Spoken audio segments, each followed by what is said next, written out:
Hello everybody, welcome to Playhouse Live for this week. This is our weekly gaming news podcast where we go over all of the past news in the past week of the past gaming. Today I'm here with John. Hello from the past when we were past gaming. I got myself John. tangled in a sentence but there was a point of no return.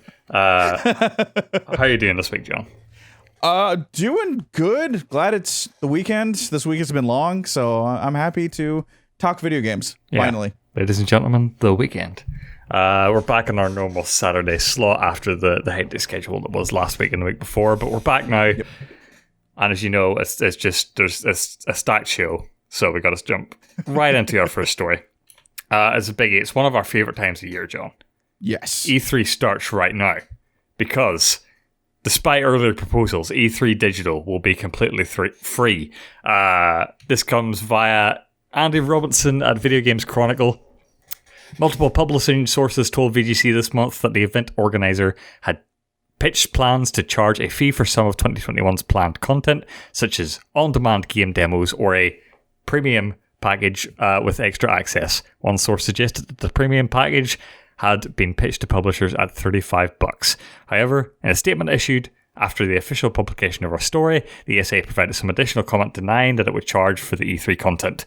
Quote, I can confirm on behalf of the ESA that there will be no elements at E3 2021 that will be behind a paid pass or paywall, a spokesperson told VGC.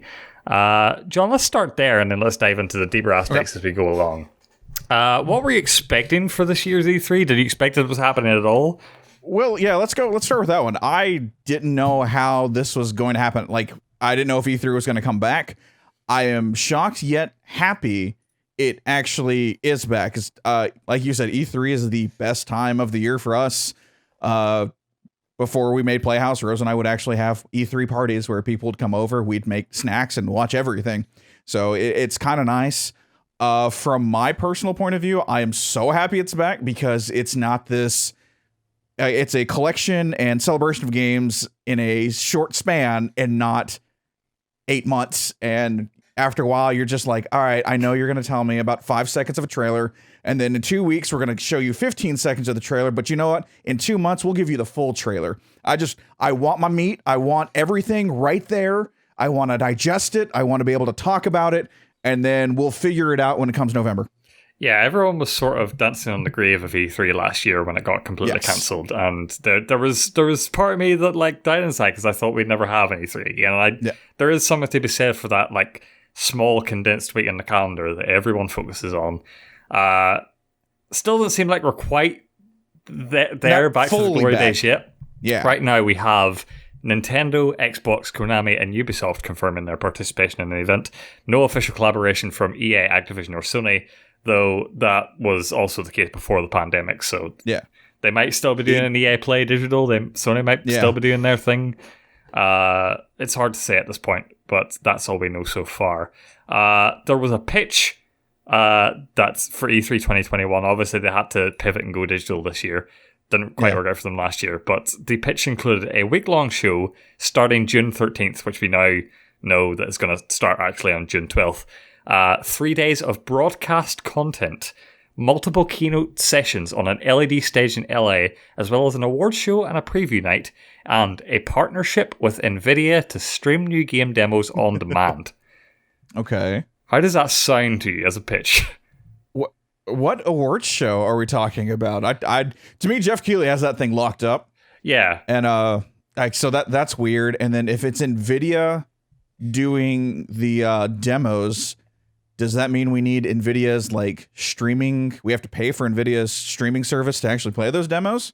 So that's a little foggy in my opinion. So I imagine you don't have to pay. I don't know what the status is currently, but I remember using Nvidia's streaming tech.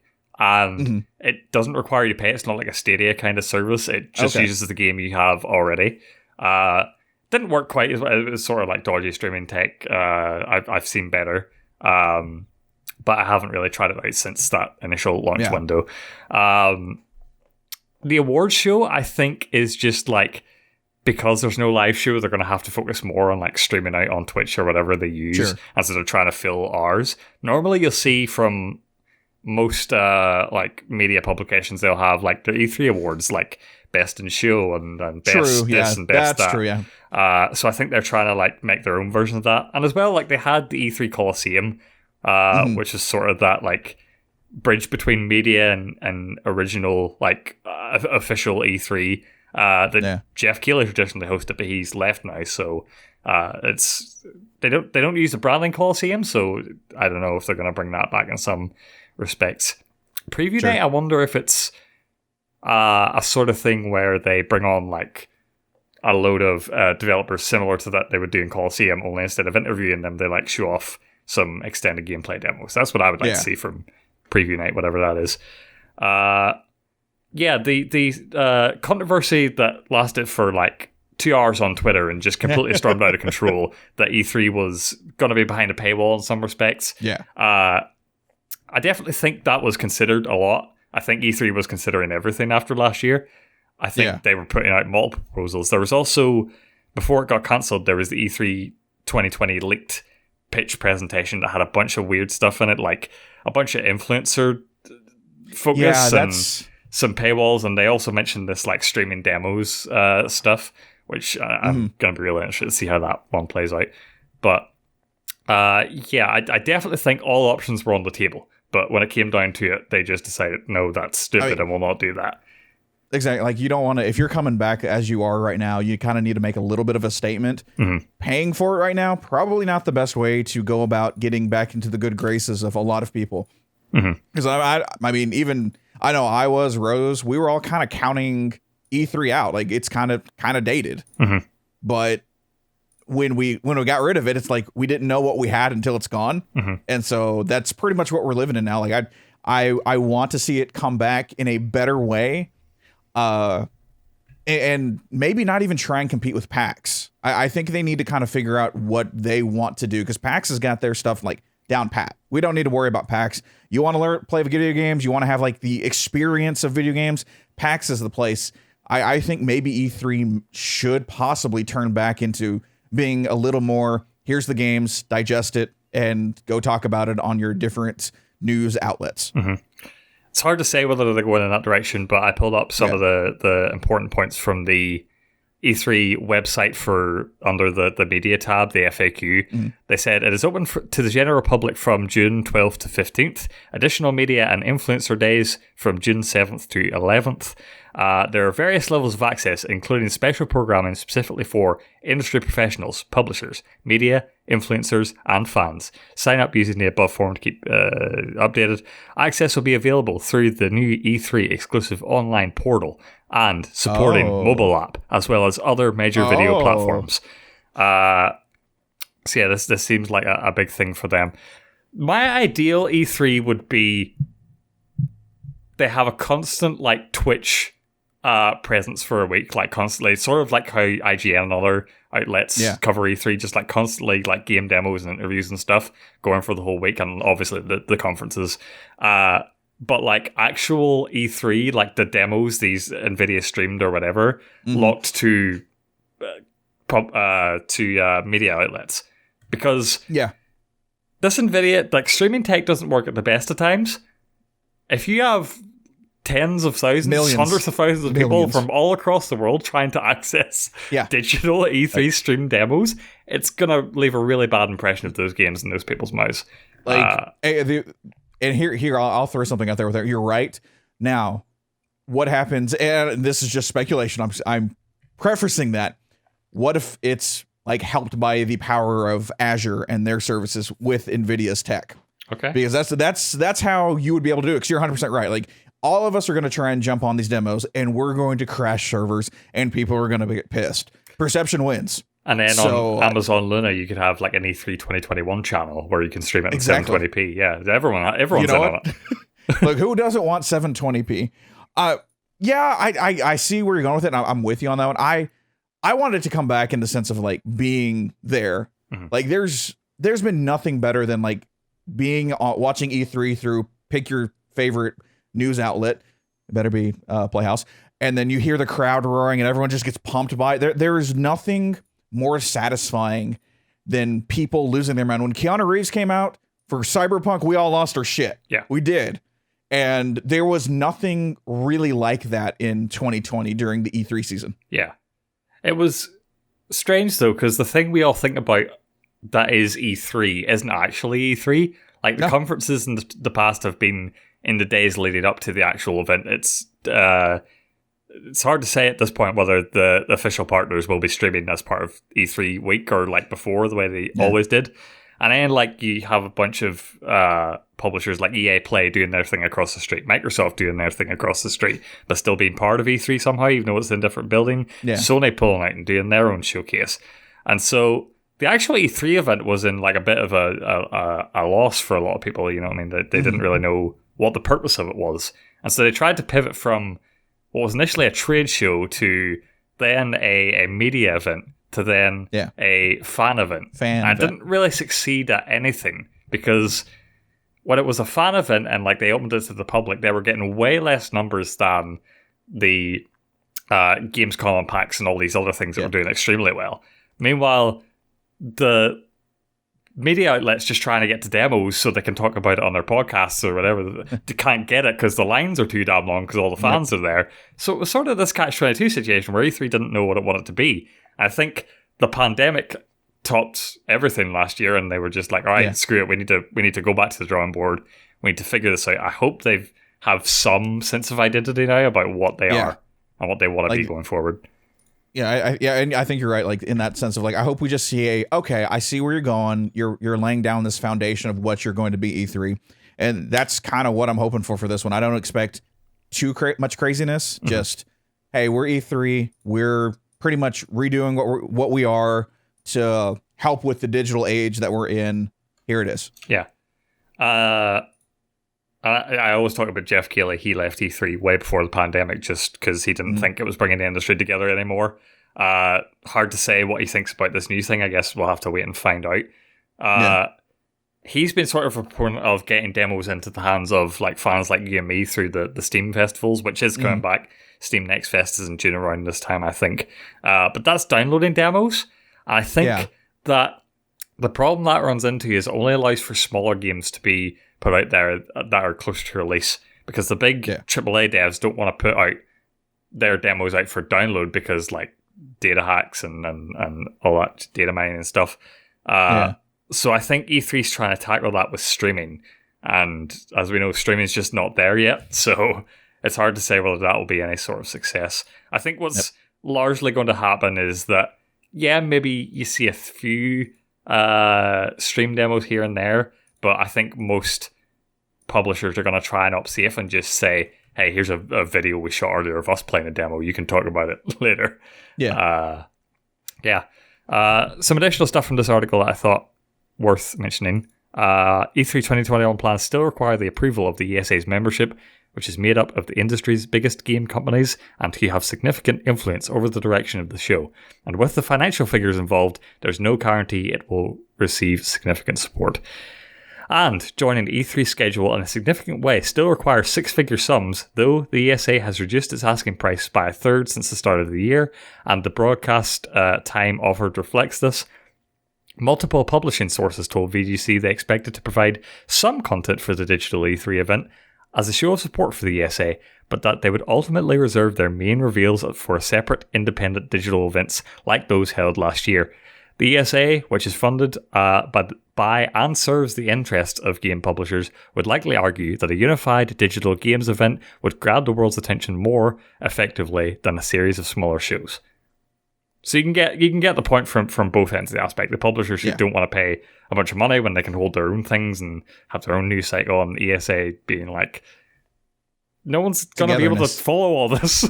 Yeah. It's a weird catch-22 because when I think about like the smaller shows, I can think our favorite ones was the Wholesome Games show. That was great, and none of them would have been able to actually been at E3. Yeah, totally. So it really is a weird catch-22. That's the thing you don't have as well for this, is that E3, like, there's nothing can solve this part of it just because of the pandemic, but E3 in person, a bigger part of it is for smaller developers to get in touch with publishers and have meetings and get finance for all these things, and that still probably won't help. I know Gamescom and stuff, they like do like Zoom meetings and schedule that sort of thing virtually.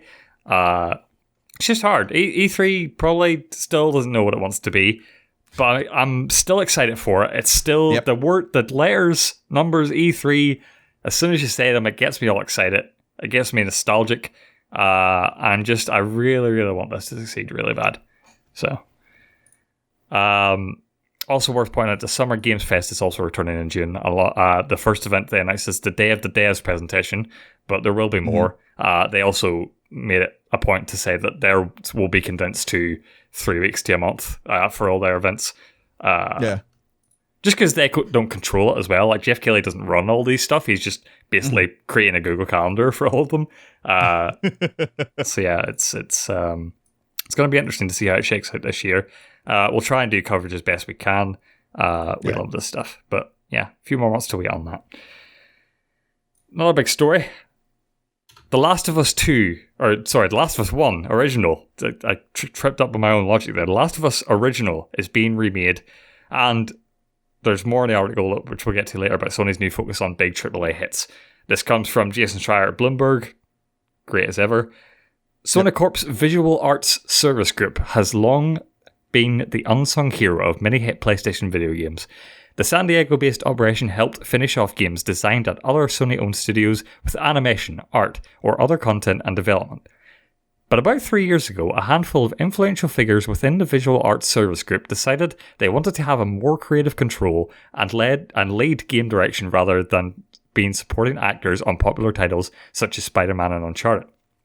The idea was to expand upon some of the company's most successful franchises, and the team began working on a remake of the 2013 hit The Last of Us for PlayStation 5.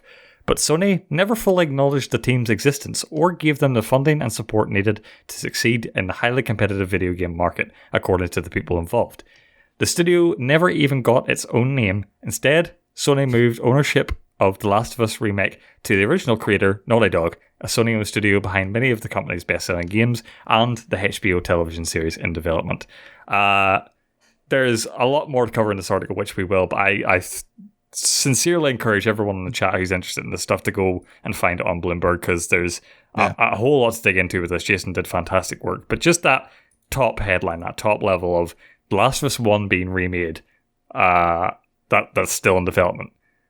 What's your take? So we have a end-of-life game at 2030, in the end of the PlayStation 3 area. We got The Last of Us. They remade it, The Last of Us, for the PlayStation 4 as a launch window. Remastered. I think even launch title. Remastered, yes. Yeah. And then, correct me if I'm wrong, there's an updated version to run smooth on the PlayStation 5 of the original Last of Us. I think that's just like native, what PS5 does to so games. Just that, I don't think it was that any nice little work, bump that you get? Okay. Yeah. Why?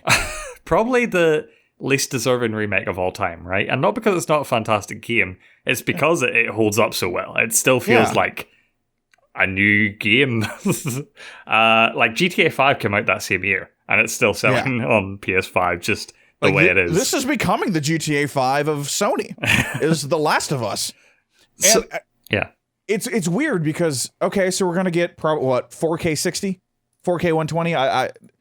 Better resolution, better graphics. Mm-hmm. While those were all fantastic in The Last of Us and The Last of Us Remastered, it was the story that really helped Naughty Dog plant the flag that is The Last of Us. Not these next-gen graphics, not these graphics that look great, which they do.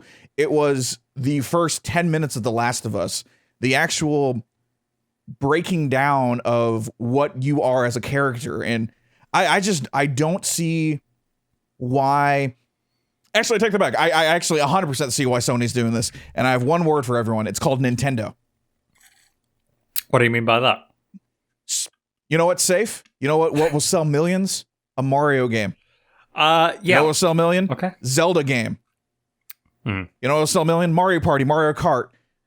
So Sony's just pulling a page from Nintendo, just not giving us iterations or actual new games. They're just screw it.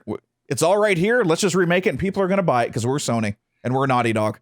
And John, you've hit home on the sort of overarching theme of this article, which is that Sony's shift towards focusing on big AAA hits, known quantities, both in terms of IP and their biggest studios. Yes. There's a lot to digest from this article. Basically, this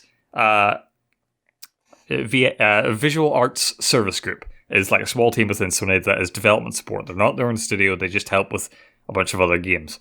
But like I mentioned, they wanted to like branch out and become their own studio and do their own creative stuff. And so that sucks that they didn't get to do. I'll say that one. That sucks they didn't get that opportunity. And so there was this initiative within them to try and think, okay, what can we pitch to Sony about doing our game? And so what they wanted to actually remake at the start was Uncharted 1, which maybe makes a little bit more sense considering that how that game is. But they thought that pitch wouldn't prove successful because it would take a lot of more like budget, design time, production time to like a lot of, because that game's like dated now, it would take a lot of reworking to make that game and like make it up to today's standard. Yeah, almost completely overhauling various aspects of it. So they decided what would be the safer bet is doing The Last of Us 1, showing their chops on that to Sony, and then moving on to remake Uncharted 1 after that, slowly building up to developing their own game. Sony allowed them to do this to a point. They tried to remake Last of Us, and then like the rumors started swirling years ago. This like small San Diego team that like Sony had been keeping secret, but they didn't give them a name. They gave them the codename T1X. They didn't give them the actual studio name, and because of that, they also didn't give them the budget or the means to advertise to recruit more people. So what happened was this T1X, this VASG team, they made like a vertical slice of this game to show to the higher ups at Sony to see if they could greenlight this whole project. Herman Hulst was there in the meeting, and apparently he was the one leading charge on. They didn't get why it was so high budget to produce this remake of a 2013 game. Okay. The team made the case that they were developing an entirely new graphics engine for the PS5 and needed to recruit a bunch more people to act as an actual team, etc., etc. So that plan sort of got ditched. Meanwhile, Last of Us 2 gets delayed from 2019 to 2020, so Sony is focusing all of their guns on that. And so this team is now development support for Naughty Dog to work on The Last of Us 2. Okay. Then, what happened was, after The Last of Us 2 got released, Naughty Dog then shifted their resources to helping T1X with this Last of Us remake. However, because T1X still aren't an official team within the PlayStation Studios side of it yet, all the budget goes through Naughty Dog. Naughty Dog are basically heading up the whole project. T1X is a small part of this now. They feel they've lost their autonomy. A bunch of the leadership leaves that small team, and now we're just basically Naughty Dog is creating a Last of Us remake off its own volition. Do we really need a Last of Us remake? I mean, I'll fully admit it's one of my favorite games of all time. I admit that. But there comes a point when you're like, okay, new IP, or I don't know. I actually like the idea of from the ground up Uncharted. I actually think that would have made a lot more sense. Lot of moving parts in that story, but the basic theme that T1X feels is that they couldn't just go up to Sony like, hey, we want to develop our own IP, or hey, we want to do a remake that we feel is actually. They feel like they had to play it safe, which is an overarching theme considering last month Sony restructured completely Japan's studio, which you might know behind Gravity Rush, Everybody's Golf, Ape Escape, those type of games, Knack. Now that part of it is sort of axed, that original games team. The team behind Astrobot's still going, but pretty much everything else is done. And Japan Studios focuses now on development support. So they're not making their own stuff anymore because their stuff didn't sell and was focused on like a niche Japanese audience. And that's sort of the thing with Sony is like people are complaining now.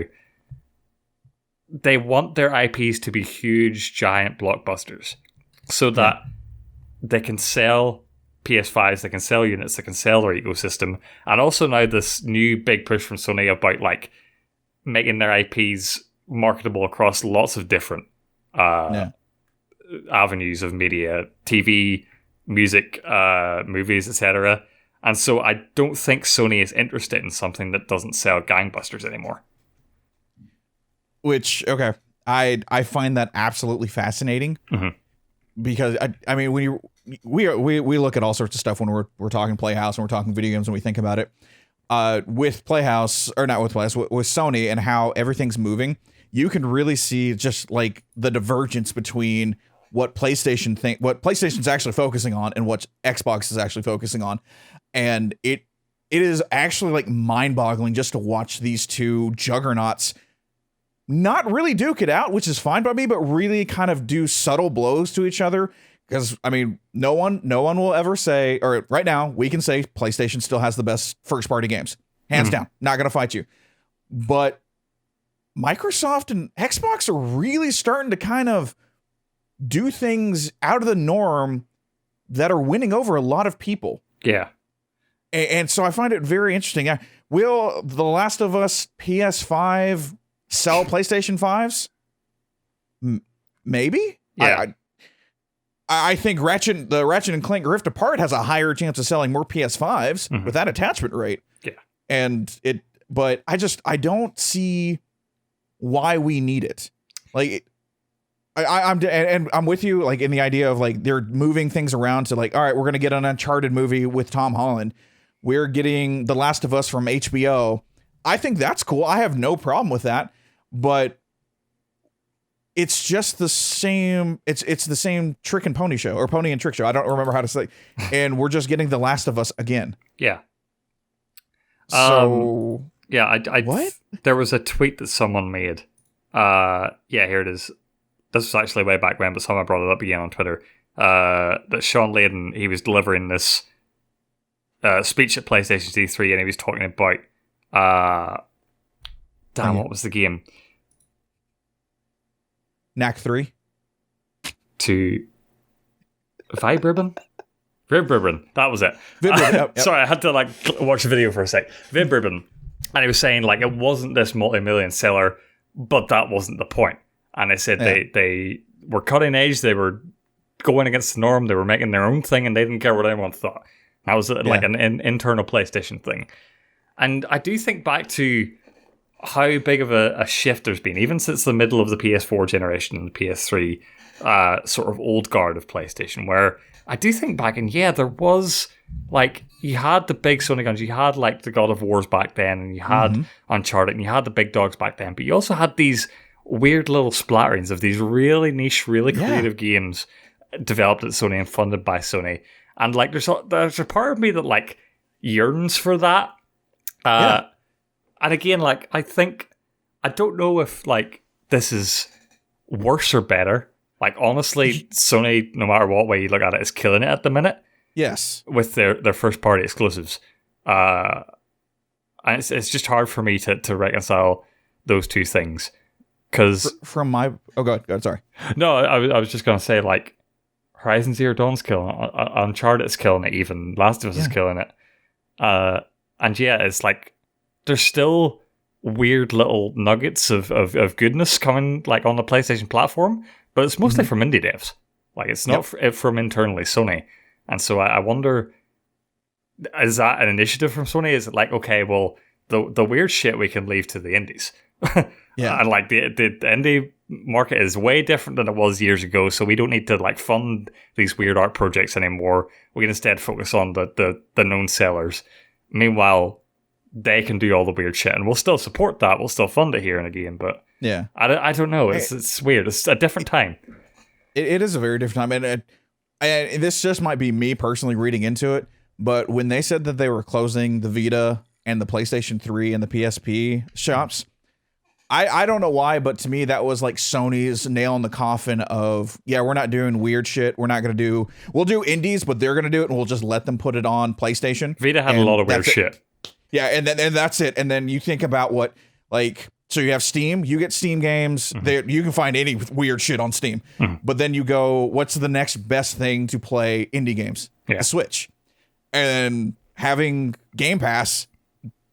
Game Pass is starting to become that, let's go check this out, especially when you just pay for Game Pass and it's there. So I wonder if that's what Sony is looking at, going, you know what, screw it, we can bury them with money because people will buy our AAA games over and over and over again, and we'll give you the sequels when they come out. I mean, we know we've got Forbidden West, we've got God of War Ragnarok. That's it. Yeah. When you think about it, we don't know what Sony, or not Sony, we don't know what when we're getting Spider-Man 2. I've blanked out on that developer's name. Insomniac. Insomniac, thank you. Ratchet Clank is also coming. Yeah. Yeah. We've got that one, but that's the big Sony games we've got. Ratchet and Clank, Forbidden West, and Ragnarok. Yeah. Which gangbusters. Those are 3 great games.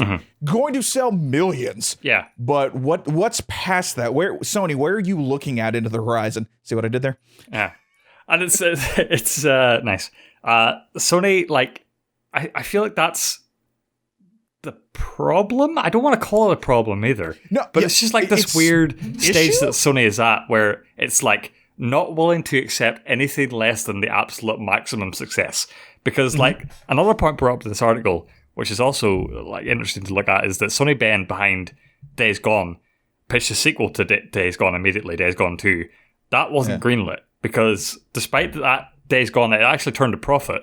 They were like, no, we're not doing that. We're not doing a sequel to that. Probably because A, it was a long ass production time on that game, and 2, it didn't like critically hit.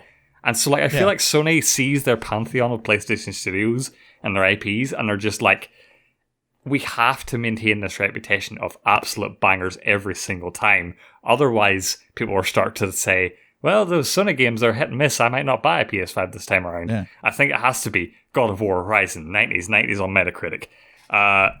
So Ben now, they were assigned to help with Naughty Dog as well, with oh my god, multiplayer and a new Uncharted game. Ben leadership feared that the studio was also losing its autonomy, so they asked to be taken off the Uncharted project. They're now working on a new IP, so good for them. I wonder what that's going to turn out to be. But the point is, they wanted to make Days Gone 2, and they couldn't do it because it didn't hit amazingly, even though it made a profit. It was a fine game. It was a fine game, but Sony can't accept fine anymore. It's not in their business model, I guess. And when's the last time we heard some developer or publisher going, we're not going to release a game unless it's in the 90s on Metacritic? Oh, what was that game called? Cyberpunk. It's definitely a riskier strategy to go, because once there's one flop, say Horizon Forbidden West flops, then that sours the whole thing. And so I think that's what Sony's scared of most, is that they're really trying to protect their stuff. And I like think we were talking about weird shit earlier, and who's like, I feel like Game Pass is doing weird shit at the minute. Because like at the same time you see these big blockbusters, these Bethesda's, EA plays get constantly added to Game Pass. You do see like these bunch of indie games I would never would have played before, but it's on Game Pass and it's there. So like they're investing in indies. It's not their own internal studios either, but like they're giving them money, and they're like a lot of indie game studios I've heard like Xbox covered the production costs, so anything they made beyond that was profit. It's interesting. It's definitely it's so different than it was like 10 years ago. Yeah. So weird.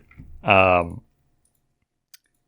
thing I do fear for, one studio I do fear for is Media Molecule. Because like they are all about their studio designed for weird shit. And so like Dreams, while a fantastic tool, game, whatever you want to call it, I imagine it didn't do what the Sony standard is for big blockbusters. They can't sell that to movie companies and production companies. So like, where do they lie? I think I saw a headline recently where Media Molecule said like they're A-okay in Sony's book, so I imagine they'll continue to make weird shit, or maybe like they're only A-okay in Sony's book if they decide to pivot to more mass appeal stuff from now on. It's interesting. Wonder where they'll go.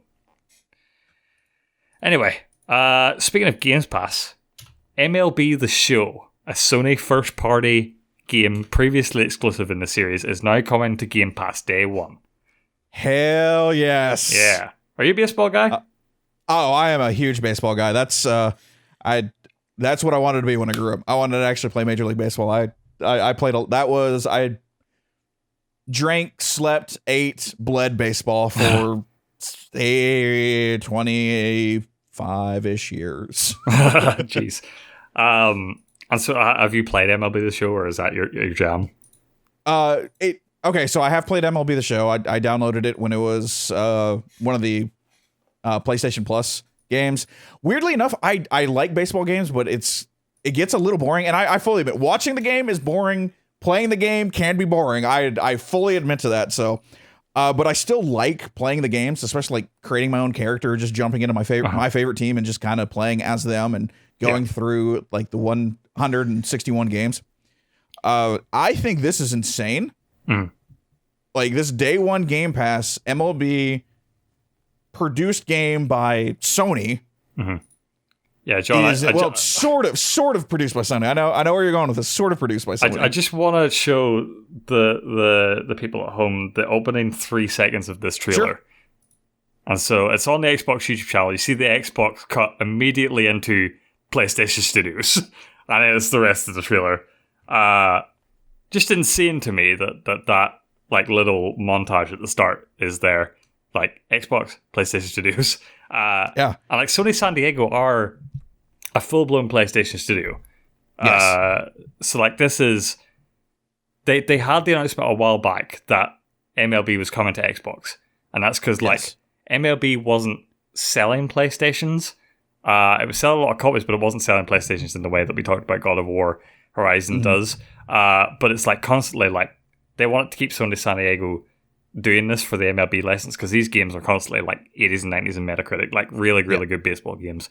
And so they thought, well, like if it's not selling PlayStations, we might as well get some more selling on Xbox. So they announced it was coming to Xbox, but Game Pass day one is like a whole step further. Yeah, that means someone at Microsoft gave Sony money. Well, actually, I heard that this was actually the MLB and the MLB PA, the Players Association. They were like, no.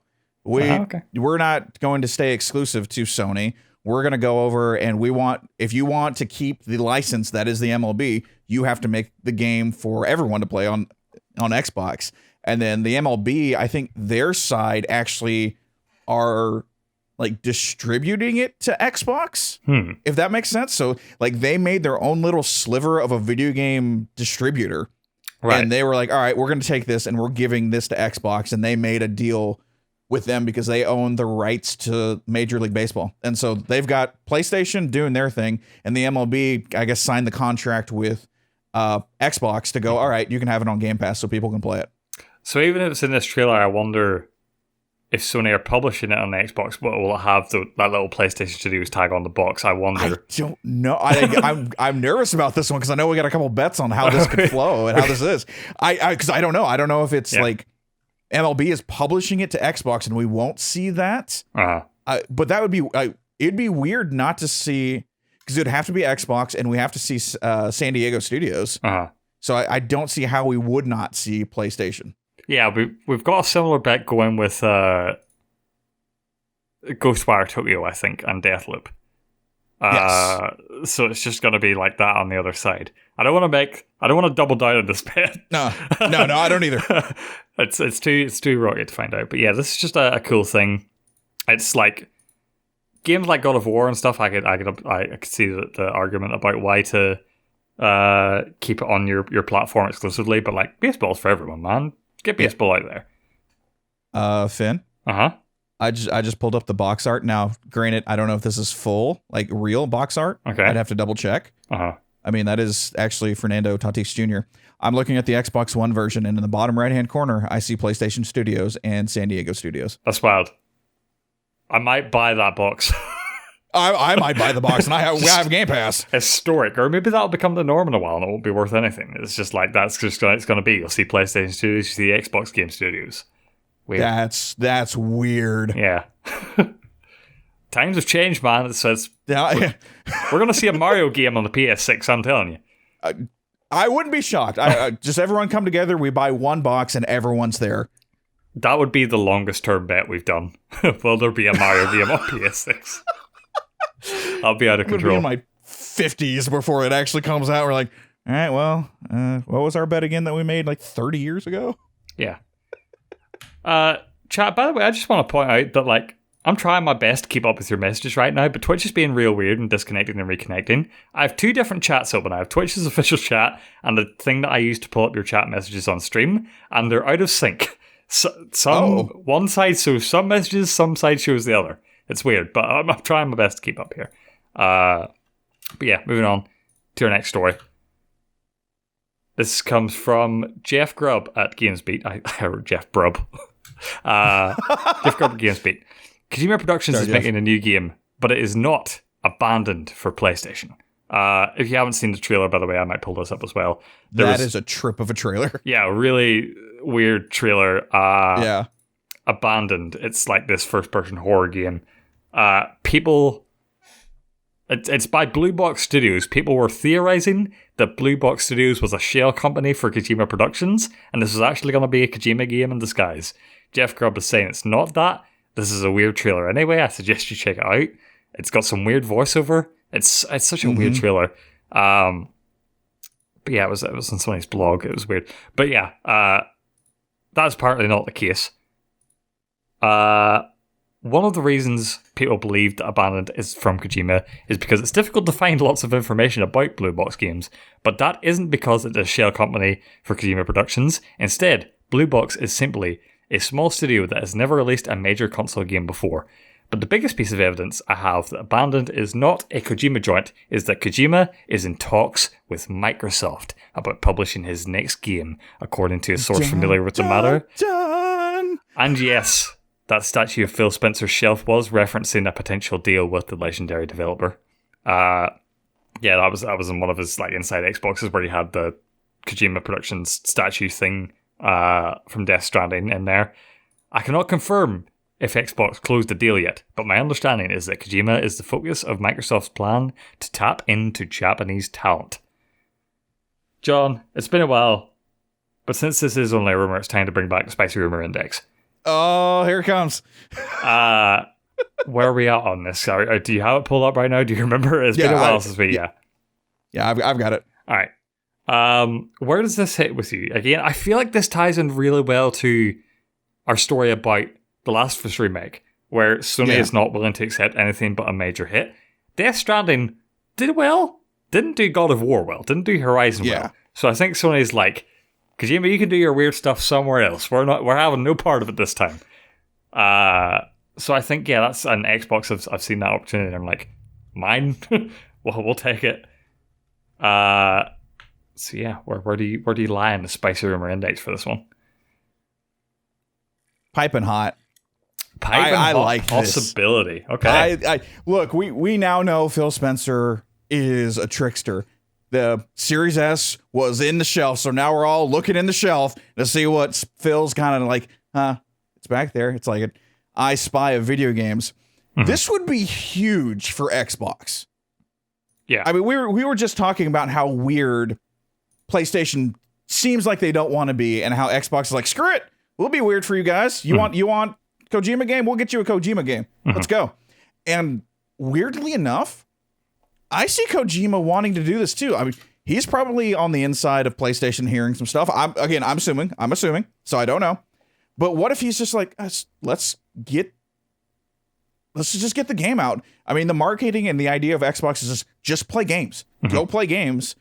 That kind of seems right up Kojima's alley. Yeah. Oh, go ahead. No, I just feel like if Death Stranding was on Xbox Game Pass, it would have done way better. Oh, yeah. Because people would have tried it out. Yeah, people wouldn't have like made that weird thing where it's like, it's Kojima. I don't know what I'm in for here, so I'm not going to pay $60 up front to try it, but... Yeah. Yeah. But to have that... I mean, Game Pass would be insane, but we all know that Xbox is still trying to break into the Japanese market. It has not done well.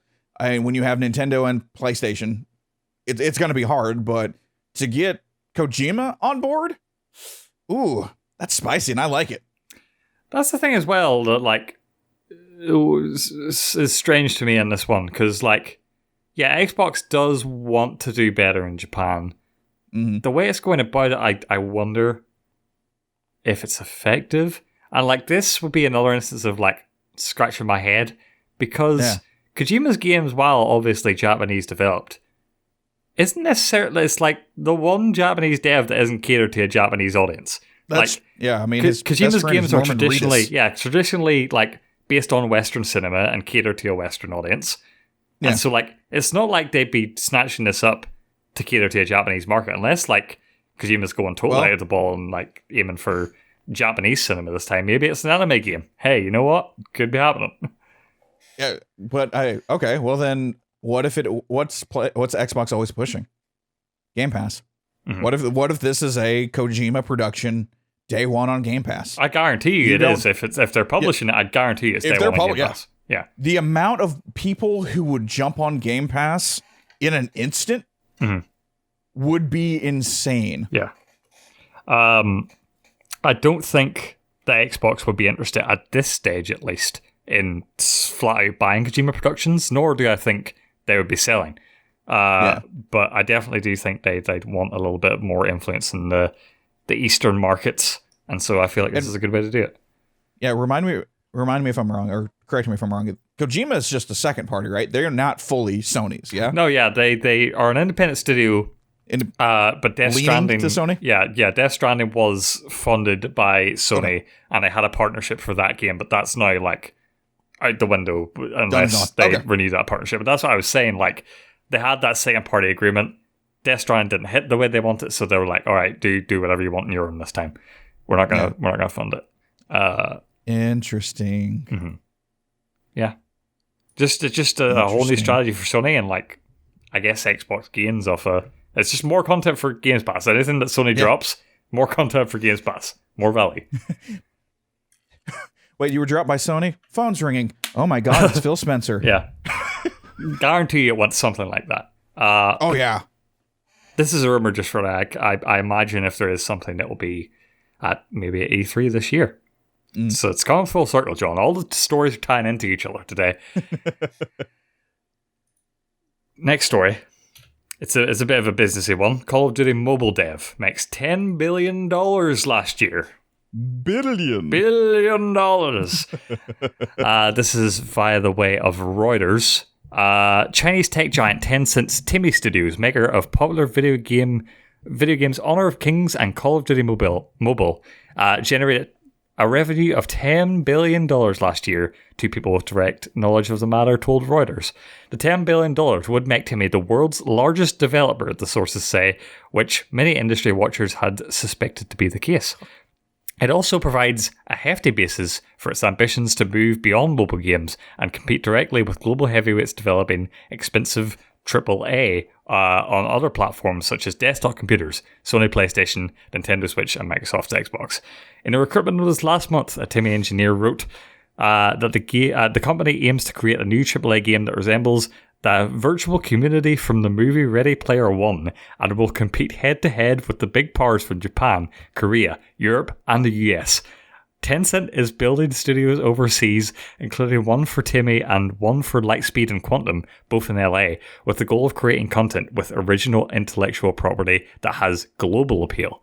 Last week, Tencent reported 156.1 billion yuan, or $23.79 billion, in overall online game revenues for 2020, but did not break down revenue for individual studios, which are run independently and compete with each other.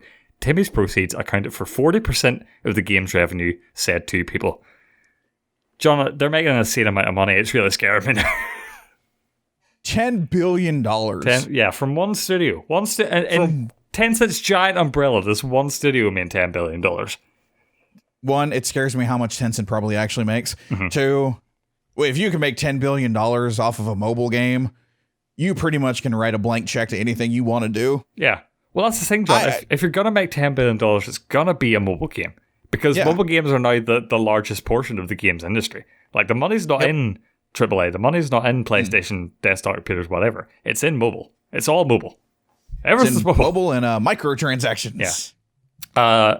Definitely that recruitment notice was the most, like, Tencent is taking over the world vibes to me that I've had yet. Just the way it phrases it, where it's like, they will compete head-to-head against the big powers from Japan, Korea, Europe, and the US. Like, they got their fists up, they're ready to go. But yeah, Tencent is like... $10 billion! $10 billion worth. And yeah, it seems like a big push for them to say, hey, this mobile game did really well. You made all the money in the world. We're going to give you some money to make AAA game IPs that has global appeal now. So Tencent has been like dominant in China for video games. Now they're moving across ponds. We got to start paying attention to Tencent. Yeah. Tencent's going to have its own E3 conference at some point. I wouldn't be surprised if next year either A, Tencent is in E3, or B, we just get a Tencent like conference itself. Yeah. Tencent at Summer Games Fest. Oh my god. Yeah. Just so Like, much money. Well, honestly, okay, so look at it from this point of view. That is just a god awful amount of money. Mm-hmm. But if they do kind of take a swing at AAA games, or like you said, taking on the developers that are Sony, Nintendo, and Microsoft, mm-hmm. that just breeds competition. Competition is better for all of us. Well, you gotta wonder, is it competition? Because Tencent have fingers in the pies of Activision and Epic and all these other game companies. Like, they're pretty much everywhere. Oh, that's true. Yeah, they are everywhere. Yeah. I'm not part of the Tencent is taking over gaming bandwagon, because they seem to just, like, they don't seem to, other than some cases like the Blitzchung incident, they don't seem to want to influence the people they invest money in too much. They seem to just, like, hey, you make money, we'll give you money to make us more money. But, like, for the most part, they creatively stay out of it, unless it's some, like, censorship nonsense that happened with Blitzchung, which is a whole separate issue. But, like, for the most part, they just want to make money. Yeah. Which they're succeeding at. Yeah, they're succeeding at it, and if that's what they're going to do with it, I mean, why not? If you're going to give it to people who know how to make money, hopefully creatively, they know how to tell a compelling story, people behind them that give, like, be able to build these production companies, these developers. Mm-hmm. It's weird. Trust me. Tencent has their hand in so many cookie jars. It's insane. Yeah. But it's the fact that they literally are in the hand, and then they take the cookie out and they just keep on going with life. Yeah. I don't really have a problem with that yet. Let me preface the yet parts. In a completely unrelated story, Sony has put a job listing for head of mobile at PlayStation Studios. Seems like they want to adapt some of their IPs to get on the sweet mobile train. I think that makes so much more sense than to bring us a Vita 2. Okay, yeah, fair enough. I think if you're going to go do something and you want to take on Tencent or Nintendo, just go mobile games. Yeah. Nintendo's pretty much backed out of mobile games now. I mean, they've got, one or two that they're going to keep on going with, but that's about it. As far as I remember, they don't have any, like, new mobile productions in store. It's literally just Mario Kart. I think there's 3 or 4 of them. Fire Emblem, Mario Kart, and they're working on the Pikmin thing, and they have Pokemon Go still. Yeah. Well, that's all. I mean, they have that in there, but that's all on Niantic's side. Yeah, but it's their IPs. They're still making their pay. Yeah. But that's like, they're not putting money toward the idea of them developing in house as well. They don't run the farm, but they're still taking home the goose and cooking it.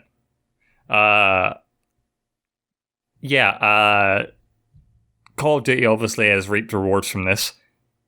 Crash on the Run released this past month, and Did you play it? I did play it. It's a fine mobile game. It's okay. It's by King. It's what you'd expect. It's Clash of Clans. There's a bunch of microtransactions here and there, but it's a fun game. It's just they didn't mess up how Crash looks, and I'm okay with it. It's fine. Probably keep playing it. But like, that did really, really well, even though Crash 4 didn't do amazing in sales. It did fine, but like, the IP was still able to be transferred to mobile, make gangbusters. Yeah. And so, like, PlayStation, like, hey, what if we put Kratos on your phone, dude? Like, can we make $10 billion too? The answer is yes. Yes. Let's be honest. Not everyone has a PS5, a PS4, a Switch, Series X, or any kind of Xbox. We all have one of these, though. Yeah. Does that thing have 5 cameras? Yes. No. Yes. Absurd. I got the. I bought the S21 Ultra. I don't keep up with phones or like technology like that, and so every time I see one of these things, they have more cameras than they did. Yeah. I'll give you that S21 Ultra, 16 gigs of, maybe 18 gigs of RAM and 512 gigs of storage. Damn. So yeah, more powerful than a PlayStation 2. Yeah. Mobile games are here to stay. Moving on to our final big story of the day. I don't have a thing for it, so I'm just going to keep that there. Tiny Splitters 2 is hidden inside Homefront: The Revolution. A native 4K port is just the whole game. It's in there. You just got to go to an arcade machines. But there was some controversy, John, because they thought they lost the codes to access this. This comes from Joe Scrabble's IGN. During the Easter weekend, ex-Flambeer developer Jan William Nijman asked fellow devs to point out their favourite Easter eggs hidden in the games. Matt Phillips, who previously worked on Homefront The Revolution developer Dambuster, revealed a doozy. My proudest moment. Fully playable, native 4K port of Time Splitters 2 hidden in this arcade machine in Homefront The Revolution. However, the unlock code has been lost to time. I don't have a notebook with it anymore. I once gave it to a friend to leak in some Discord channel, and they called him a liar and banned his account. So the internet was scrambling. They found it in ours. They found these codes. Yeah. I'll link it in the chat for those who are interested in buying Homefront 2 just to play Time Splitters 2. Time Splitter, I never played Time Splitters 2, but I did play one. I enjoyed it very much. Cool game. Just a fine, cool first-person shooter at its time. But just the fact that this never got a native 4K release, like they didn't sell Time Splitters 2, they just put it in another game, which, don't get me wrong, I've never played Homefront, but like, it seems from what people are saying, Homefront vastly inferior to Time Splitters 2, and this is now the main reason to buy Homefront The Revolution. Yeah. The developer was also talking about a weird thing where in some areas of the game, there were two arcade machines that were next to each other, and you could like do multiplayer. But it only worked theoretically, and he never tested if it actually works, so that's just out there for people to crack and find out. Just a weird story, John. It was Easter last week. I was having a fun time reading all these like dumb Easter egg things. Yeah. I dig that. I think that's cool. I know, like, don't Yakuza have something where it's like, it's not full games, but they have old, like, not Street Fighter, but like old arcade games and stuff in their games, and you can play them. Because Yakuza is owned by Sega. I want to say that you can actually go to like a Sega arcade in the Yakuza games and play some of the old Sega games. I'm not 100% sure, but I think I heard that somewhere. Yeah, like cool things like that. Just like have that in all games, and it'll be fine. What was it? On the GameCube, Animal Crossing has emulation of like 20 different SNES games. Yakuza has a Virtua Fighter, and you can play local co-op on it. Yeah, it's cool shit. Really cool shit. So now we're getting into the bonus news, even more news. Update on Bungie's next unannounced IP. This comes via 4Gamer and a translation via @DestinyNewsCom on Twitter. We have learned a lot in the past few years. I am very much looking forward to the future of Destiny 2. Also, if you're thinking about playing the game, you can be rest assured that we have no plans to stop making great content for Destiny 2. We are thinking of providing content in media other than games. We can't give you the details on it at this time, but we're looking forward to the day that we can announce it. The possibilities are endless. Our team is working on a new secret world in parallel with Destiny. We are looking firmly at 2025 for this release. It is 2021. Remember when Destiny 1 launched and Activision was saying like this game's going to last 10 years? And it didn't, but then Bungie went independent, and now it seems like Destiny 2 is going to last 10 years. Yep. I wonder about this new IP. They had that trademark leaked a while ago, which I can't remember what the name of the damn thing was. But that was like years and years ago, so I thought that was closer. But it seems like, we're going to be waiting a while before we hear about Bungie again. Yeah. Yeah. Which, I mean, good for Bungie, actually. I actually really do respect that they're just like, no, screw it. We're going to make sure you guys are taken care of. We're going to keep on giving you content. And now we're developing something next to Destiny. And the content in media, other than games, kind of like makes me wonder, are they looking at a show as well?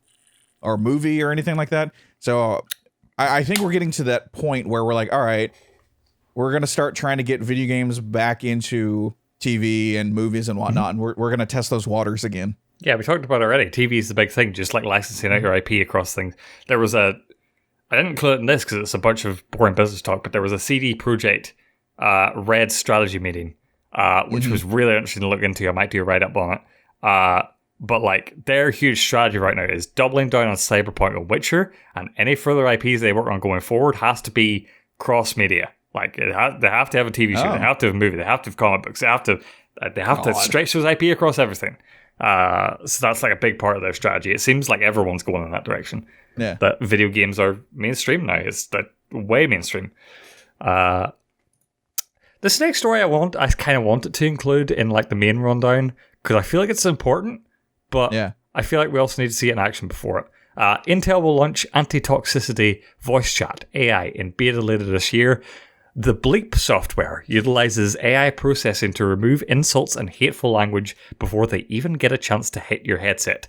While no demo was shown, it's looking like the software will record the speech as text, filtering out any abusive language and monitoring the conversation temperature, which I just love to think about, like that weird nonsense. Types of profanity are also categorized, such as misogyny, name-calling, and racial hate speech. These can be toggled on and off, as well as a slider to scale the level of toxicity redacted from voice chat, with Intel's aim being to let players take control of the conversation. We recognize technology isn't the complete answer, Intel Roger Chandler said, but we believe it can help mitigate the problem while deeper solutions are explored. Yeah. This feels like a thing that was a long time coming, that people have been trying to do for ages, and the AI is now allowing people to do. Because we have, in most online games, when you have a text chat, they filter out naughty words, bad words, just people being assholes. And now, but like, they couldn't stop voice chat. They couldn't stop on that end of it. I'm really interested to see this, and I feel like it's going to be huge for streaming. Like, absolutely massive. Because, like, people, like, in online games where, like, teamwork is important and voice communication is important, you know what I mean? Like, people can just completely take down your stream. I've seen streams taken down in the past where the streamer hasn't even said things. They've just been voice calling with people. And so, I wonder are they also exploring the opportunity of this, because they said, like, they convert it into text and then filter it out. I wonder, is there a possibility of then saying, hey, we've got like proof of this person saying this, we can report it to like the game publisher now to get them banned? I wonder if they're exploring that, partnering with game devs. This is just like really exciting to me. I really hope this works and is cool.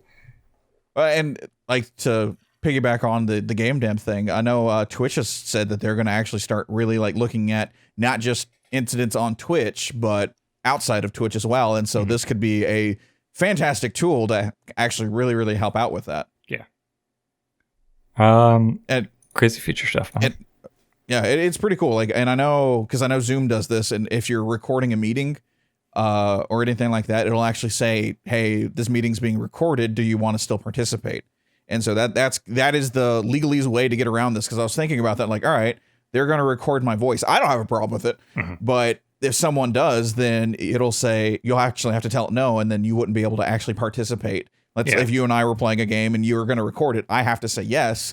That legally binds me being recorded, and the AI is learning off of what I say. So if you say no, then you're just not going to be playing with that person, and you keep on going. Yeah.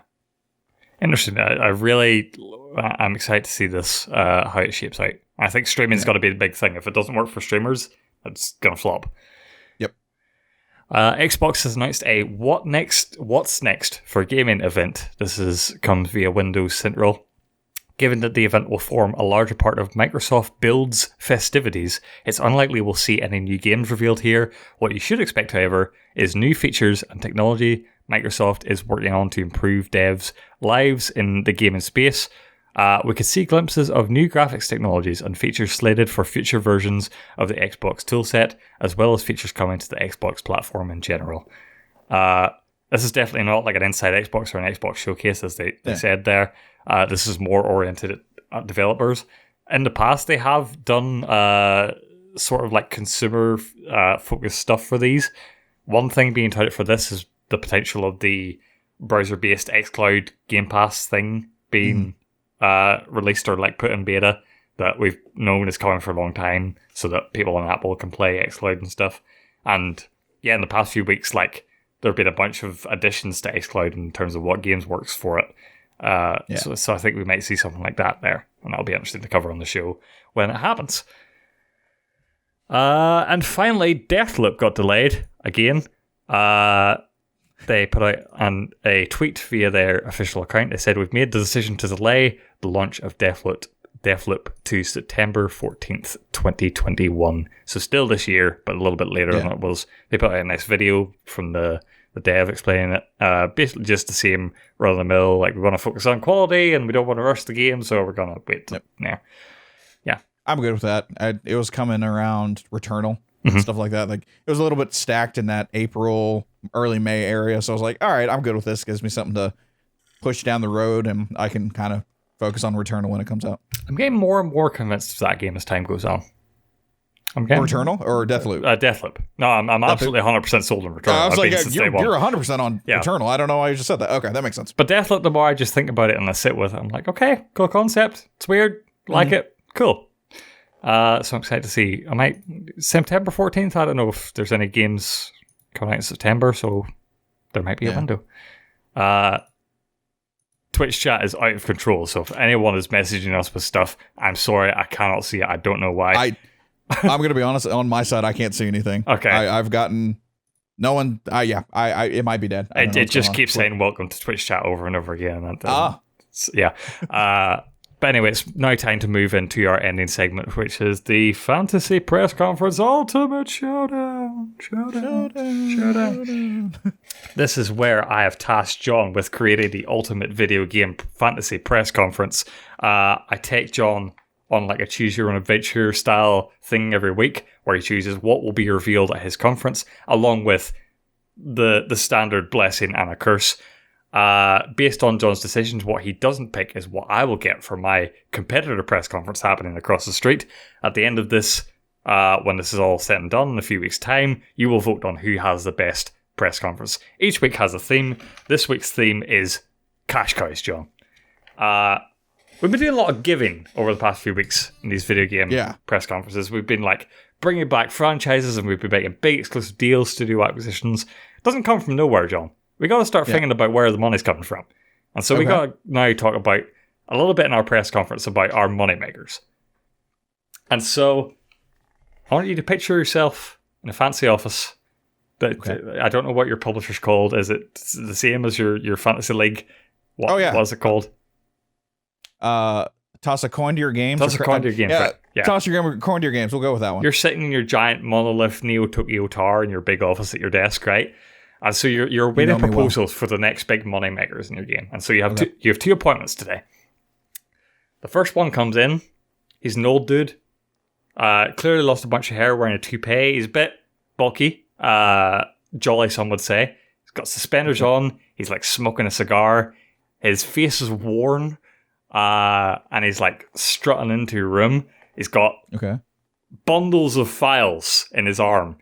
And he's like, it's just all haphazard. It's completely, this guy has been around. And so he goes into, he's like, kid. And he slides you his proposal in an envelope form. And he's like, kid, stick with me. I've been around the block. We're going to make you a shit ton of money, kid. And so you say, okay, I'll consider your proposal. He walks out. Second appointment comes in. Young dude, like 20 years old maximum. Slicked back hair. Pristine Giorgio Armani suit, just like absolutely pristine. He's got like perfectly white teeth. He's smiling. He looks a little greasy, but you know what I mean? He's clean. He walks up and he's like, I think you'll consider my proposal most adequate. And he walks out of the room. So you've got two proposals to consider. But John, you were elected to lead, not to read. So you must choose one of these proposals now based off your first impression with those two gentlemen. All right. I have Santa stuck in my head because you said the word jolly with suspenders on number one. Number two is like last name Greco in like Wall Street. I can't remember his first name. Gordon Gekko. What the hell?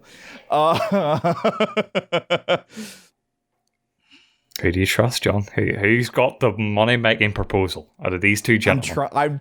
I'm trying to get inside your head to figure out like what would you send me if I went with the old guy, or do I want the slick back hair? This files. Give me the old guy. All right, so he comes back into your office. He's like, okay, kid, I'm glad you accepted my proposal. We're going old school with this. We're going all the way. We're taking it back to the golden age of gaming. We are going to make the top-selling online MMORPG to hit the market.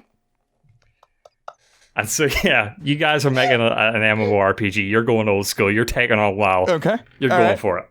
This guy's been around the block. He's been in the business. So now he's like, kid, we're going to make a shit ton of money. Let's go out and celebrate. So this old guy takes you to a bar. And he says, drinks are on me, kid. Order whatever you want. And so the waiter comes, hands you a menu. There's only 2 drinks on it. Okay. Both Scotch. I know you like Scotch, your whiskies. One is like just pristine old barrel, like it's been sitting there for ages in the barrel, just like sitting there, really old whiskey, like top-notch stuff. The other is the in-house Scotch, the one that the brewers are making themselves in this bar. Mm-hmm. It's a family-run business. So what drink will you sample this eve?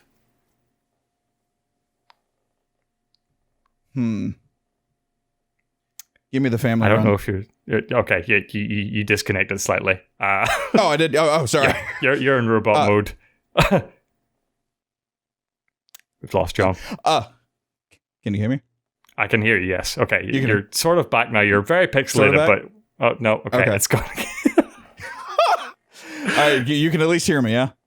No, I cannot hear you at all. It's totally robot. God damn. Uh-oh. This is just, it's fated. It's the way it's got to go. The universe doesn't want John to make his MMORPG. Okay, all right. I'm gonna put in this. I don't know if John wants to. It can hear me and can disconnect, reconnect. John is in the chat. He's communicating through chat. Okay, he can hear me. I just can't hear him. Huh. Okay. You're like coming in. There's like nuggets of John coming through, but not the whole thing. I'll see if it's anything on my end. I don't think it is. John is reconnecting everyone. Meanwhile, you know what I mean? We can sit tight.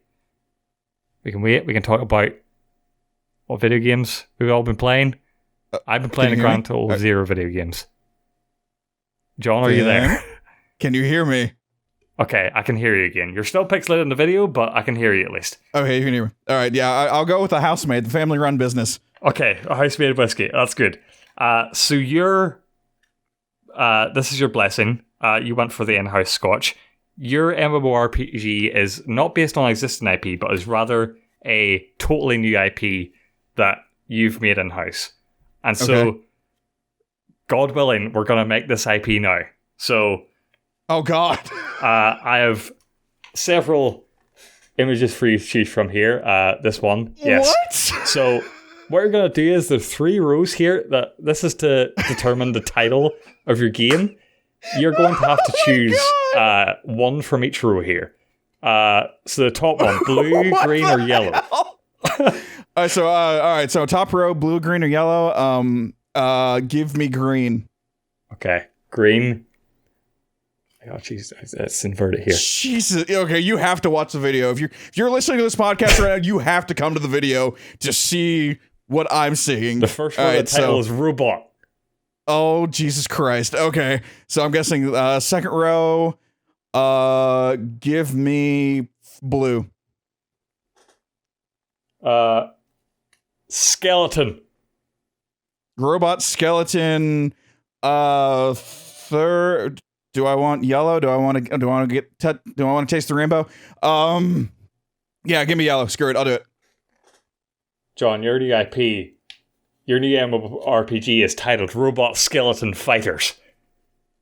I'm okay with this. Yeah. I can actually pitch a game where you have to fight robots and skeletons and they're fighters. I can do this. John, you can go whatever way you want with it. It's your IP. In my head, the robots were also skeletons. I think robot skeletons are way cool. Like that's Yoshimitsu, dude, cyborg skeletons? Come on. What if it's a reanimation concept and that the skeletons are actually in the robots, but the robots don't know that their minds are actually brought back from a different time, and so there's little DNA strands of those robots in the skeletons that they're in, and they're just reliving their lives, but it's not what they thought, and the coding of the robot is actually being broken by the DNA of the actual person in the bones. John, think of the character creator in a robot skeleton MMORPG. Think of all the robot skeletons running around. You could have like 16 Skeletors. Just Exactly. The hell is happening? Yeah. And so you're back at the bar now. The old guy's like, so, robot skeletons, I love it.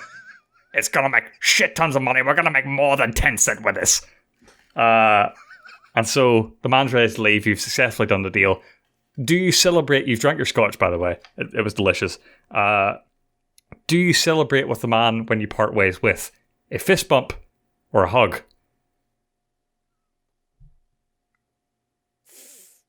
Fist bump. You've chosen the too cool curse.